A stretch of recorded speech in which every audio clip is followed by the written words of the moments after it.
Toby is a tram engine.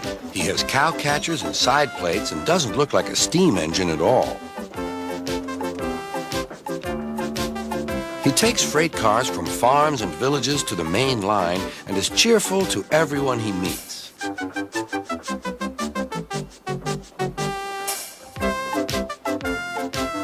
He has a coach called Henrietta who has seen better days. "It's not fair at all," she grumbles, remembering that she used to be full and 9 cars would rattle behind her.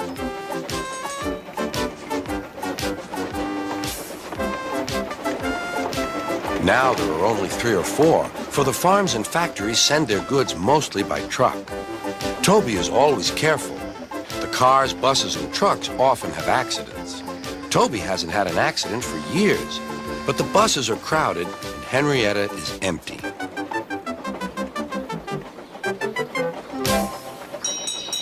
A lady and a stout gentleman stood on Toby's platform. He was, of course, Sir Topham Hatt, but Toby didn't know this yet.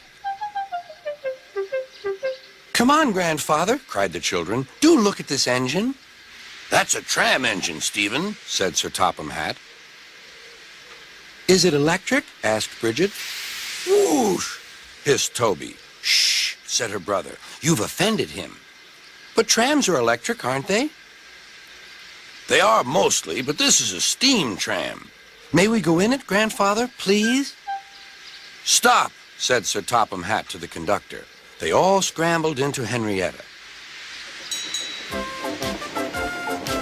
"Hip, hip, hooray!" chanted Henrietta. But Toby didn't sing. "Electric indeed, electric indeed," he snorted. He was proud of being a steam train. "What is your name?" asked Sir Topham Hatt. "Toby, sir." "Thank you, Toby, for a very nice ride."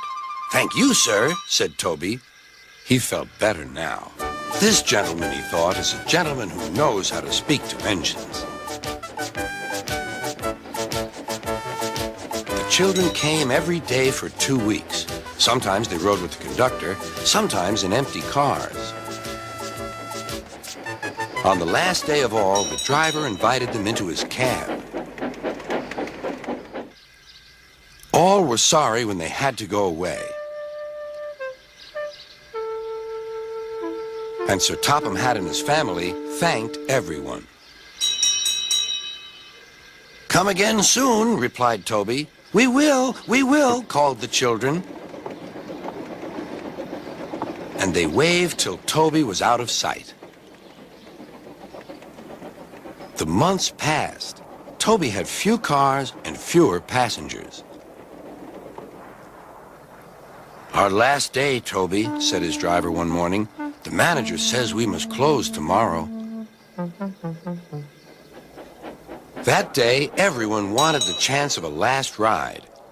The passengers joked and sang, but Toby and his driver wished they wouldn't.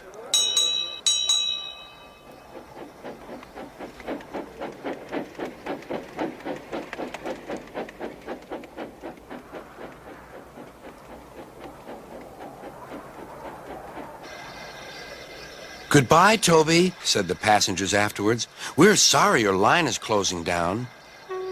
"So am I," said Toby. Nobody wants me, Toby thought, and went unhappily to sleep.